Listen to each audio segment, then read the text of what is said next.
Hello, എല്ലാവർക്കും ഫൈഹാസ് വേൾഡിലോട്ട് സ്വാഗതം. അപ്പോൾ നല്ല വെയിലുള്ള കാലാവസ്ഥയാണ്. ഈ വെയിലുള്ള കാലാവസ്ഥയിലും നമ്മളുടെ പൂച്ചെടിയാവട്ടെ, പഴച്ചെടിയാവട്ടെ, പച്ചക്കറികളുടെ ചെടിയാവട്ടെ, ഏത് ചെടിയാണെങ്കിലും ഇതുപോലെ പൂത്ത് കായ്ച്ചു നിൽക്കാൻ നമ്മൾ നല്ല രീതിയിൽ വളം കൊടുക്കണം. ആ വളങ്ങൾ ഈ ചെടികൾക്ക് പെട്ടെന്ന് വലിച്ചെടുക്കാനും കഴിയണം. എന്നാൽ മാത്രമേ നല്ല വേനൽക്കാലത്തും ഇതുപോലെ പൂവൊന്നും കൊഴിയാതെ ചെടികളൊക്കെ കായ പിടിച്ച് കിട്ടുകയുള്ളൂ. അപ്പോൾ ചെടികൾക്ക് പെട്ടെന്ന് വലിച്ചെടുക്കാൻ പറ്റിയ സിമ്പിളായിട്ടുള്ള ഒരു വളം ഉണ്ടാക്കുന്ന വീഡിയോ ആണ് ഇന്ന് ഞാൻ കാണിക്കുന്നത്. അപ്പോൾ അതിന് മുമ്പായിട്ട് ആദ്യമായിട്ട് കാണുന്ന കൂട്ടുകാരുണ്ടെങ്കിൽ എൻ്റെ ചാനൽ ഒന്ന് സബ്സ്ക്രൈബ് ചെയ്യണേ, ലൈക്ക് ചെയ്യണേ. വിവിധ തരത്തിലുള്ള ജൈവവളങ്ങളുടെ വീഡിയോ എൻ്റെ ചാനലിലുണ്ട്, എല്ലാവരും ഒന്ന് കണ്ടു നോക്കണേ. അപ്പോൾ ഇന്നത്തെ വളവും നമ്മുടെ ഉള്ളിത്തോലും പച്ചക്കറി വേസ്റ്റും ഒക്കെ കൊണ്ടാണ് ഉണ്ടാക്കുന്നത്, വേറൊരു രീതിയിലാണ്. അപ്പോൾ അതിനായിട്ട് ഞാനിപ്പോൾ ഇവിടെ പച്ചക്കറി വേസ്റ്റ്, ഉള്ളിത്തോല്, വെളുത്തുള്ളിയുടെ തോല്, ഉരുളക്കിഴങ്ങിൻ്റെ തൊലി ഇതെല്ലാം എടുത്തിട്ടുണ്ട്.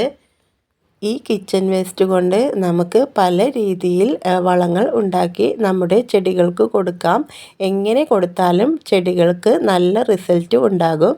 അപ്പോൾ ഞാൻ ഈ കിച്ചൺ വേസ്റ്റൊക്കെ ഒരു മിക്സിയുടെ ജാറിലോട്ടാണ് ഇട്ട് കൊടുക്കുന്നത്. നമ്മൾ വളം വാങ്ങി പൈസയൊന്നും കളയാതെ നമ്മുടെ കിച്ചൺ വേസ്റ്റ് തന്നെ പല പല രീതിയിൽ നമുക്ക് ചെടികൾക്ക് വളമായിട്ട് കൊടുക്കാം. അപ്പോൾ എൻ്റെ ചാനലിൽ തന്നെ ഞാൻ പല രീതിയിൽ കൊടുക്കുന്നതൊക്കെ ഇട്ടിട്ടുണ്ട്. അപ്പോൾ ഞാൻ ദേ ഇവിടെ മിക്സിയിലോട്ടിട്ട് ഇനി ഇതൊന്ന് അരച്ചെടുക്കണം. അപ്പോൾ ഞാൻ ദേ അരച്ചെടുത്ത് കഴിഞ്ഞിട്ടുണ്ട്, കണ്ടില്ലേ. ഇനി വേണ്ടത് അരി കഴുകിയ വെള്ളമാണ്. സാധാരണ വെള്ളമായാലും മതിയാവും. അപ്പോൾ ഞാനിവിടെ 2 ദിവസത്തെ അരി കഴുകിയ വെള്ളമാണ് ഈ എടുത്തു വെച്ചിട്ടുള്ളത്. അതിലോട്ട് ഈ അരച്ച അരപ്പ് ഇട്ട് കൊടുക്കാം. അപ്പോൾ അത് ഞാനിട്ട് മിക്സിയിലുള്ളത് ഒന്ന് വെള്ളം ചേർത്ത് കഴുകിയിട്ട് കൊടുത്തിട്ടുണ്ട്. ഇനി ഇതൊരു 4-5 ദിവസം കഴിഞ്ഞിട്ടേ എടുക്കുകയുള്ളൂ. അപ്പോൾ ഇത് അടച്ചു വെച്ച് ഒരു 4-5 ദിവസം കഴിഞ്ഞതിന് ശേഷം തുറന്ന് നോക്കാം. അപ്പോൾ 5 ദിവസം കഴിഞ്ഞിട്ടുണ്ട്. ഇനി ഇത് തുറന്ന് നോക്കാം. അപ്പോൾ നല്ല അടിപൊളി ചെടികൾക്ക് പെട്ടെന്ന് വലിച്ചെടുക്കാൻ പറ്റുക നല്ലൊരു വളം റെഡിയായിട്ടുണ്ട്. ഇത് നമ്മൾ അരച്ചിട്ടത് കൊണ്ട് തന്നെ ഇതിനി അരിച്ചെടുക്കേണ്ട ആവശ്യമൊന്നുമില്ല. പച്ചക്കറികളൊക്കെ നല്ല രീതിയിൽ ആ വെള്ളത്തിലോട്ട് അലിഞ്ഞ് ചേർന്നിട്ടുണ്ട്. ഇനി ഇതിൻ്റെ ഒരു 10 ഇരട്ടിയല്ല, ഒരു 15 ഇരട്ടി വെള്ളം നമ്മൾ ചേർക്കണം. അതായത് ഒരു കപ്പിന് 15 കപ്പ് വെള്ളം ചേർക്കണം.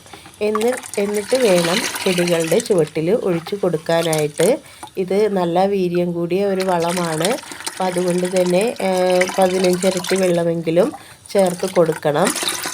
അപ്പോൾ ഈ പച്ചക്കറി വേസ്റ്റ് കൊണ്ട് വേറൊരു വളം കൂടി ഉണ്ടാക്കാം. അപ്പോൾ അത് ഞാൻ അടുത്ത വീഡിയോയിൽ ചെയ്യാം. അപ്പോൾ ചെടികൾക്ക് വെള്ളം ഒഴിക്കുന്ന വീഡിയോ ഒന്നും ഇട്ട് ഞാൻ ബോറടിപ്പിക്കുന്നില്ല.